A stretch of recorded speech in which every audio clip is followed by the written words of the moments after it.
शेतकरी बंधूंनो नमस्कार. मी सत्यवान. शेतकरी बंधूंनो, आज आपण डाळिंब बागेत आलो आहोत.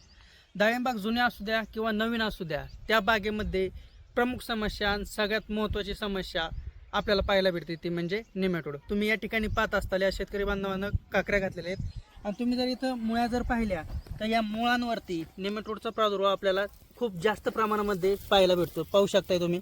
हे पहा, नेमॅटोड म्हणजे काय, जे काय मुळा असतात, जमिनी आपल्या झाडाच्या मुळा असतात, त्या मुळांवरती गाठी तयार होतात, त्याला आपण नेमॅटोड म्हणतो. ह्या गाठी तयार होऊन ह्या करतात काय, सगळ्यात महत्त्वाची गोष्ट, हे जे झाड आहे हे झाड काय करतंय, या मुळांथ्रू जमिनीमध्ये पडलेले अन्नद्रव्य किंवा आपण बेसल डोस किंवा खत जे देत असतो ते घेण्याचं काम ह्या मुळा करत असतात.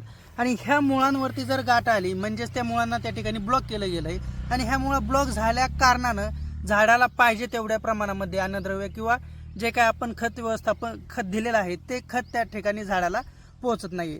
मग ज्यावेळेस बाग धरलेली असते, ज्यावेळेस फळात बाग असते, त्यावेळेस होतं काय, सगळ्यात महत्त्वाची गोष्ट तर ते खाद्य न भेटल्या कारणानं फळ चांगलं पोचलं जात नाही, झाडं ट्रेसमध्ये जातात. झाडं ट्रेसमध्ये गेल्या कारणानं विविध रोगांचा प्रादुर्भाव आपल्याला त्या झाडांवरती, फळांवरती, पानांवरती त्या ठिकाणी पाहायला भेटत असतो. मग त्यामध्ये कुठला पिनहोल बोरर असेल, खोडकिडा असेल, अनेक बुरशी असतील, याचा पण प्रादुर्भाव आपल्याला जास्त प्रमाणामध्ये त्या ठिकाणी पाहायला भेटत असतो.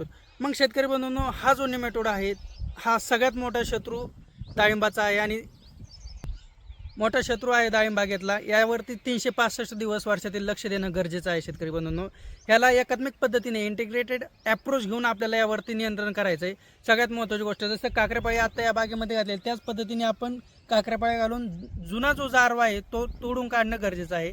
त्यानंतर जो काही बेसल डोस भरतो, बरेचसे शेतकरी तीन वेळेस बेसल डोस भरतात, काही 2 वेळेस भरतात. त्यामध्ये पहिले म्हणजे रेस्टिंगला बेसल डोस भरतात, काही वेळेस बाग ज्यावेळेस धरतोय आपण, इतरी जातो त्यावेळेस बेसल डोस भरला जातो आणि त्यानंतर सेटिंग झाल्यानंतर भरला जातो.